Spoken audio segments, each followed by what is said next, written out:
In March 1946, Robert Odell walked into Creek Haven Elementary with a shotgun and a pistol. 12 children and a math teacher never made it home. Odell was arrested immediately following the massacre after he'd fallen down a flight of stairs. When asked why he had done it, he didn't answer. He just smiled. He was executed within the year. Creek Haven has changed a lot since then. It had been a mining town up until the 70s, when the ore depleted and the residents were forced to move away to find new work. Now it's deserted, left for the woods and the wild to overrun. The buildings still stand, including the school, and ghostly rumors have surrounded the place since it was abandoned. Supposedly, the spirits of the children can be seen in and around the school where they died. I'd heard bits and pieces about it since I was a kid. My dad had been born there, but the family left even before the mines dried up. He had no memory of it. Grandma did, though. She'd spent her whole life there, and she'd been in the school when Odell opened fire. That was one piece of her childhood she never talked about. I was taking a film class, and we'd received an assignment to shoot a mini documentary. I knew right away what I wanted to cover. I decided to interview Grandma first to see what she could tell me about Creek Haven and the supposed hauntings that followed in Odell's wake. "We don't say that name," I recorded her telling me. Even over the tape, I can hear the thin, disapproving lines she'd pressed her lips into. "And you don't want to go there.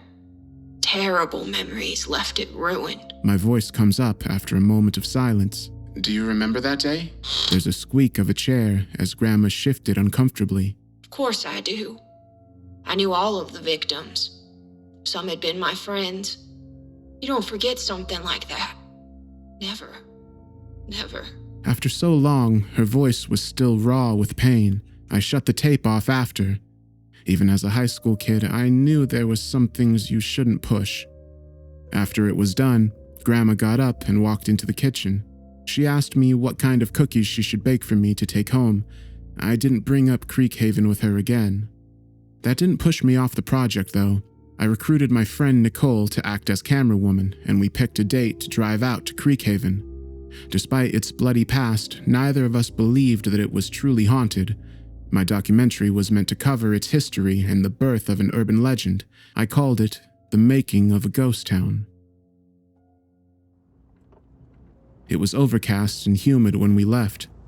Nicole's Jeep's AC was broken, and she spent the 30-minute ride complaining about it. I was too busy focusing on my notes to really notice. I didn't think to look up until she stopped short and my seatbelt caught me as I jerked forward. A barrier had been erected in front of the road leading into Creek Haven. I got out and filmed it and the long strip of potholed pavement behind it. I had Nicole put her four-wheel drive to good use and directed her off-road to go around the flimsy barricade.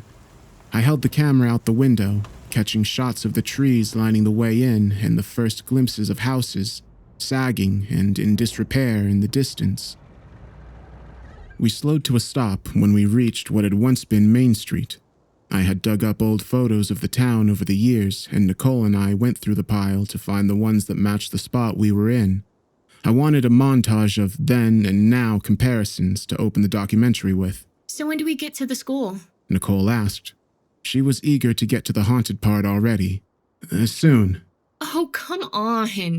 You know that's the only thing anyone's going to care about. The video's only going to be half an hour. Don't waste your time being artsy-fartsy. The tight, grim set of Grandma's expression crossed my mind as I relented. What was still an open wound for her was schoolwork fodder for us. It was a reminder to treat the subject matter with as much respect as I could manage. We followed a map I'd brought down the bumpy streets toward the school. It was eerie to drive past the sun-bleached buildings still sporting their signs and business names, as if they were just waiting to open their doors again. I kept the camcorder rolling as we turned down Dogwood toward the low stone wall that surrounded the school. It was a 2-story building, red brick and blackened windows. The small parking lot was an empty mess of weeds growing through concrete. Nicole just parked outside the front doors. The glass on one had been shattered, allowing us a view of the corridor beyond. As I started to climb out, Nicole grabbed my arm. "Someone's in there." She hissed. "Where?" "There!" she said, jabbing her finger forward. In the first doorway inside. Someone's looking out. I squinted into the darkened hallway and gasped. The outline of a person was peeking out around the doorframe. Nicole's fingers dug into my arm. We sat, frozen, and waited. The person didn't move. What should we do? Nicole asked in an uneasy whisper. The person still hadn't budged from their spot. It could be a homeless person? She suggested. I leaned forward in my seat. I don't think so. Wait, no! Despite her protests, I pushed the Jeep's door open and lifted the camcorder to my eye. In hesitant, small steps, I climbed the short stone stairway leading into the school until my suspicions were confirmed. I laughed and waved for her to get out of the car and join me. It's a mannequin. What? She sounded doubtful. A mannequin? Is that supposed to make it less creepy? Come on, you big baby. We got a lot to film. After some convincing, Nicole finally joined me, and we stepped through the broken glass opening. The inside was dimly lit in shades of gray that filtered through the grimy windows. The dirty, child-sized mannequin we'd seen from outside was standing just inside the first doorway, which had a sign labeling it the front office. Over its shoulder, another mannequin. This one modeled after an adult was standing behind the desk. Another pair were seated in some chairs outside another door marked Principal. What the heck? Nicole said from over my shoulder. I laughed nervously and filmed. She stayed close on my heels as we walked further into the school. A few child mannequins were scattered throughout the halls, one at an old-fashioned water fountain. A few were standing in a line outside a classroom door. Within the classroom, an adult mannequin had been placed in front of the chalkboard, and some of the seats had more of the smaller ones in them. They were all browned with dust and age. This is way too weird. Nicole said. I'm going to wait outside. Oh, come on. Someone was just messing around a long time ago. Whatever. I don't care. I'm out. Nicole scurried back toward the front door, leaving me to call after her. She didn't even turn around. I grumbled and kept going. Each room I passed had its own set of mannequins. They were positioned in ways that mimicked what a typical school day might have looked like. Teachers leading classes of students, an empty library where a lone mannequin was left behind the checkout desk, a cafeteria with a handful of child-sized mannequins scattered around the tables. There was even one class where a couple of kid mannequins had been made to look like they were passing a note between them. It was weird, like Nicole had said, and I couldn't deny that goosebumps had been creeping up my arms since that first child mannequin, but I told myself it was harmless. I wasn't a little kid who was going to be scared by some overgrown dolls, not when 30% of my grade depended on it. I walked by faded, torn posters and glanced into every doorway, filming as I went. I'd have to add a voiceover later. The stairwell leading to the second floor was halfway down the hall. They still seemed sturdy enough, and I walked up them one at a time, slow and cautious the whole way. At the top of the stairs, a single adult mannequin was standing with its back to me. Someone had taped a stick that sort of resembled a handgun to its waist. A larger stick had been taped between its hands. I wrinkled my nose in distaste at the obvious symbolism and shoved the thing off to the side. It fell over with a crash that echoed down the length of the hall. I shuddered and stepped over its legs to continue on. Unlike the first floor, there was only one classroom that had any mannequins in it on this one. An adult-sized mannequin was at the front of the room, half turned with its arm raised and pointing toward the blackboard. Every seat in the class was filled by a child-sized counterpart. They were facing forward, as if paying attention to their lesson. I panned the camcorder across the class. A loud bang came suddenly from the stairwell, and I jumped, instinctively turning towards it. The silence that followed rang heavily in my ears. "Nicole?" I called. "I'm up here!" But my friend didn't answer. Icy sweat broke out across the back of my neck. I chewed my lip, trying to convince myself it had just been something I'd disturbed on my way up finally toppling over.